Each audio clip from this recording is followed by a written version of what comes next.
Hello, people. My name is Maya.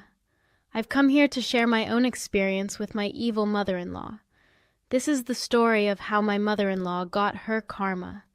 I hope you enjoy this story and get some ideas on how you can deal with your mother-in-law. My husband Carter and I were all set to have a blissful married life. We loved each other very much and were already pretty set in our lives. While Carter worked as a software engineer, I was a stay-at-home wife. We had this arrangement because Carter earned enough for both of us, so we mutually decided that I wouldn't be working. Instead, I would do all the house chores and eventually be a stay-at-home mom for our kids. My mother-in-law, Joanna, was not happy with this arrangement from the very beginning. She had an extreme dislike for me. She left no chance to throw snide remarks at me and occasionally called me a gold digger. When she found out about our arrangement, she said, "Wait, what? Maya is going to be a stay-at-home wife? So this woman is going to sit around and get fat on your money?" "Mom, it won't be like that. She'll be helping out with other things. I will be in charge of the house chores," Carter replied. "But how could you even talk about me like that?" "You are a stay-at-home wife yourself," I retorted. To that, Joanna had no answer. She simply kept deflecting and said that I didn't deserve to be treated like a princess. Spoiler alert. I wasn't being treated like a princess. I was actually working very hard to take care of the house and keep our family running. Joanna refused to acknowledge it. She just wouldn't stop with her nonsense. I tried to talk to Carter about her behavior, however, he never protested much because his mother wouldn't listen. He always said, "Relax, Maya. You know Mom gets easily jealous. It's normal for her to behave this way. Don't take her words to heart." "It's easy for you to say, Carter. You're not on the receiving end of her insults. I'm getting tired of her. Can you promise to at least keep me away from her?" "Fine. You don't have to interact with her much. That way she won't get a chance to insult you." I was disappointed with Carter's constant disregard for my feelings. However, I understood that it was hard for him to talk down to his mother. I wish he had tried harder. Maybe it would have saved us a lot of trouble in the future. Besides, I thought staying away from Joanna would help me be at peace. Well, my peace lasted for only a year into our marriage. After our first anniversary, I found out that I was pregnant. Both Carter and I were happy, but didn't tell his family before the second trimester. I was having a risky pregnancy, so we wanted to wait before telling everyone. When we finally revealed the news, his family had a mixed reaction. They said, "Congratulations, Carter and Maya. Oh my God, this is such great news. I can't wait to be a grandfather. You two are going to be such great parents." "Thanks, Dad. We're really excited as well," Carter responded. "Carter, this child needs to be taken care of. You say Maya is having a tough pregnancy. I think I should move in with you a month before she is due. That way, I can help her get some rest." "My mom also moved in with us when Joanna was pregnant with you. It does help to have an extra pair of hands. What do you guys think?" his mother suggested. "That's a great idea, actually. I'm sure we'll appreciate the help." "Thank you for offering, Mum. It will be a huge relief to have you around. You can move in with us before our delivery," Carter said. He happily gave his consent to let Joanna live with us for a while, without even consulting me. My husband made this decision right away. However, instead of blaming him, I was mad at Joanna. She purposefully raised the question in front of everyone. She knew Carter wouldn't consult me before answering and wouldn't say no in front of everyone. When we went home, I clearly expressed my concerns to Carter. I was pretty pissed off, but tried to have a normal conversation. "Carter, that was rude of you to invite Joanna without consulting me. You should have given a neutral answer. You know we don't get along, and still, You want to allow her to stay at our house. You need to relax, Maya. Mum will be a great help at the house. The doctor needs you to rest. I don't want you working and stressing too much. Mum will help you out, Carter replied. Your mum will be the one to stress me out, Carter. Why don't you understand that? She won't stress you out, Maya. You're pregnant, so she won't disturb you much. She's not as evil as you think. Just give her a chance. It pains me to say that we fought for months on this issue. Carter wanted his mum in the house to help me out. Meanwhile, I was sure she would cause trouble if she came. We had some pretty big fights about this. Joanna also kept pressuring and brainwashing Carter into accepting her help. In the end, I compromised and allowed her into my home. As promised, she moved in 1 month before the baby arrived. Guys, I am not exaggerating even a little when I say that Toronto became a living nightmare. This woman was actually at the house to make me work for her. Yes, Joanna moved in so that she could make sure I was doing all the work alone. She was constantly on my butt, telling me to stop being lazy. Hell, she didn't let me rest for more than a few minutes. She said, "This is why I wanted to come here. I knew you would use your pregnancy to get out of your responsibilities. Look at you, wasting my son's money and doing nothing. From tomorrow, I should be seeing you cleaning the house and cooking all the meals. Don't expect me to help." But you moved in here to help me. If you don't want to be of any help, then why bother staying here to supervise? I asked. Of course, I know your tricks. You will use your pregnancy to slack off as usual. If you want to be a good mother and wife, you need to do everything on your own, she retorted. You are asking way too much of me, Joanna. You are here to help and not give me more tasks. I'm having a high-risk pregnancy and need to rest a lot. Not working when you are pregnant is no excuse. I can't believe you think you can get away from your responsibilities like that. That's not how it works. Do you expect me to do your job? She sneered. No, Joanna. I don't expect you to do my job. I thought you would help me out a little. That's why you are here. Anyway, you have some nerve, Maya. I'm here for my son and my grandchild. You are not my problem. Till you've had that baby, I will do nothing around this house. This is your job. I don't have a problem with doing certain chores, Joanna. But I can't do everything, especially when you have become an added member. It's simply not possible for me. I don't care. You're not a princess. Lots of women get pregnant and take care of their family as well. I'm not doing your job, and that's final. I guess the whole thing about my risky pregnancy went over her head. She didn't want to compromise, even if I had complications. Joanna wanted to see me suffering. That's what she always wanted in her life. I knew she never liked me, but things became even worse. Joanna stopped doing anything around the house. Instead, she would boss or harass me and make me do things. From morning to night, I was stuck doing work around the house. She never lifted a finger to help. If I refused to do anything, she harassed me and forced me to do it anyway. I was mentally too weak to fight her. Plus, I knew that if I didn't do all the cooking and cleaning, these things wouldn't be done. I would be starving in a dirty house full of garbage, so I did everything. Carter never said anything because Joanna pretended that she helped me out all the time. I reached my breaking point one night. Joanna told me and Carter that she would call her friends for a party. When Carter expressed concerns about overworking me, she told him that she would get catering and do everything herself, so he didn't say anything. However, after Carter went to work, Joanna came up to me and said, "You know that my friends will come over today. You need to cook lunch and snacks for 12 people. They will be here for my informal grandma shower." Are you insane? I cannot work so much. This is ridiculous. How many times do I have to tell you that I'm having a high-risk pregnancy?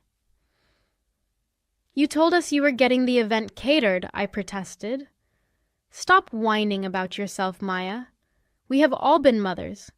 You don't get special treatment for that. I'm not wasting money when you are perfectly capable of doing the job. Now stop wasting time and start working. I want everything to be perfect. So, I was stuck cleaning the house and preparing the meal from the moment Carter left the house. That day, I worked straight for 12 hours because Joanna even made me clean up and wash dishes after the party. Her friends came and enjoyed the fruits of my work. Not one person helped or even congratulated me. By the end of the day, I was so tired that I felt sick. I called my nurse friend to come and check me. Sure enough, she said that I'd worked too much. That's when I knew I had to stand up for myself. So, I called Carter and told him to come home early from work. I sounded exhausted, and Carter was immediately alarmed. Just when Carter texted me that he was near, I decided to start confronting Joanna. I said, "Do you have any idea what time has passed? I was so tired and almost got sick. My baby could have been hurt." "Stop whining, you little witch. Don't think I will worship you because you are pregnant. You deserve to be treated like this." "What have I ever done to you? You have never been nice to me. Don't act like you don't know anything. You plan to steal my son so you can live like a queen. Guess what? It will never happen. I'll make sure you know your place." "Seriously, Joanna, what is my place? Being the servant of my family?" "Of course. You deserve to be treated like this. I purposefully didn't get catering so I could make you work for my little party. From now on, you should watch your place and show me respect.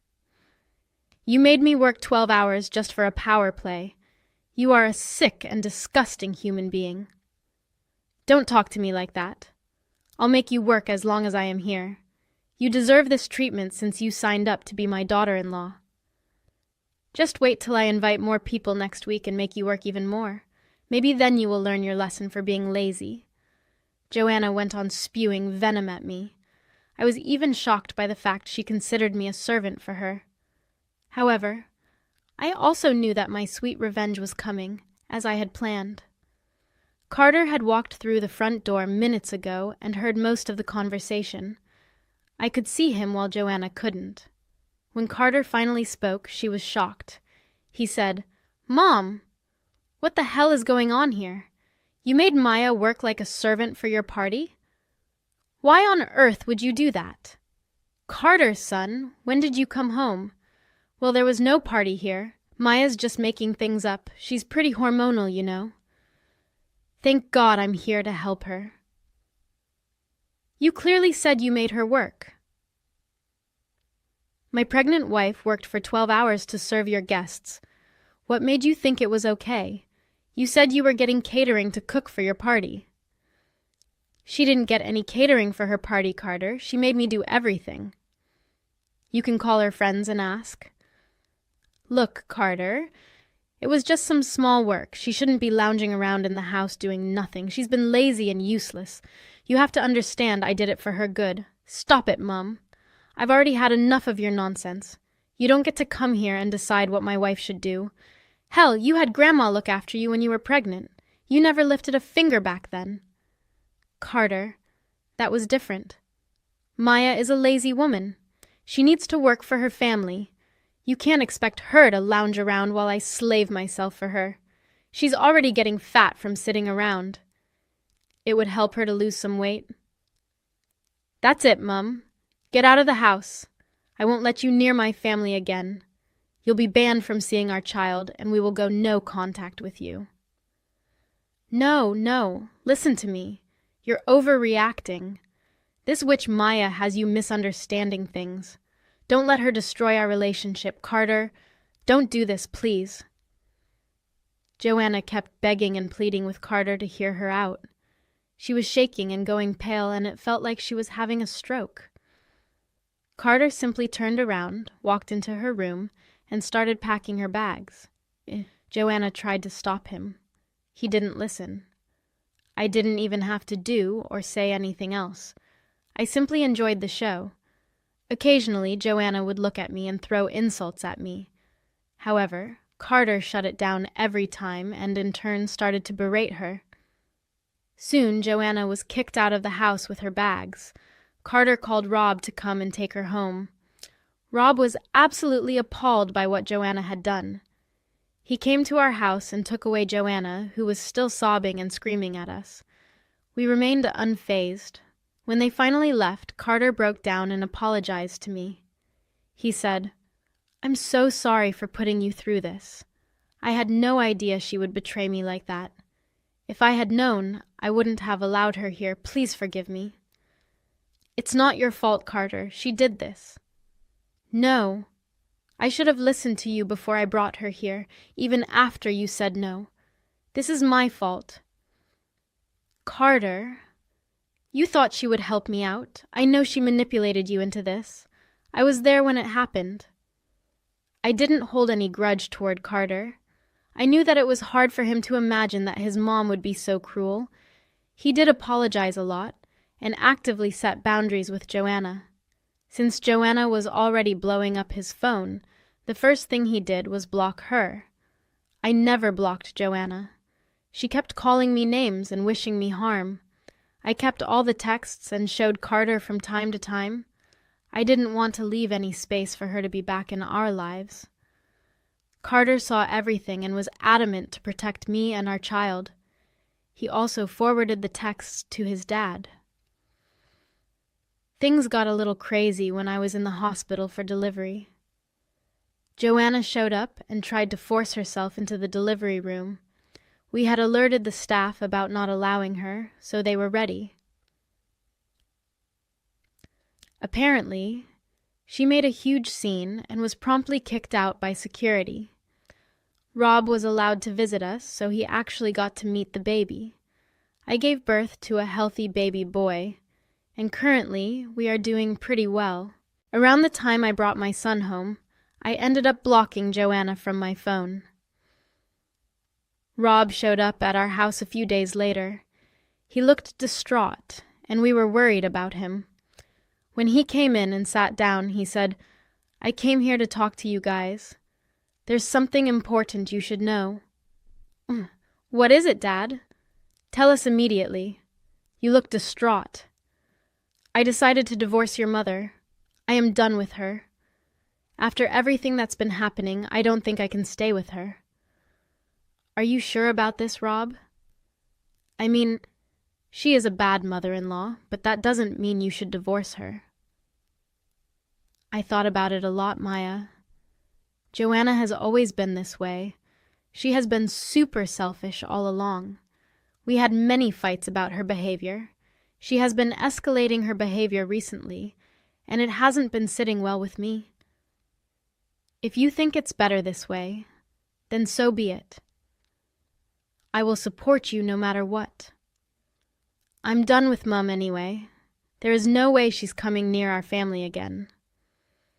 We supported Rob and offered him a place at our house. He refused, but said he would visit daily to help us out and check on the baby. Rob did end up separating from Joanna. She went absolutely ballistic and showed up at our house to shout at me. She never got inside but stayed on the porch and shouted threats at me. We called the police on her and filed a restraining order. Having a newborn was exhausting, and we simply didn't have the energy to deal with Joanna anymore. Since the whole incident, it has been several months. Joanna and Rob have almost finalized their divorce. Joanna is still being salty about everything, so the divorce proceedings are taking time. It turns out Rob owns their house and she can't claim it due to a prenup.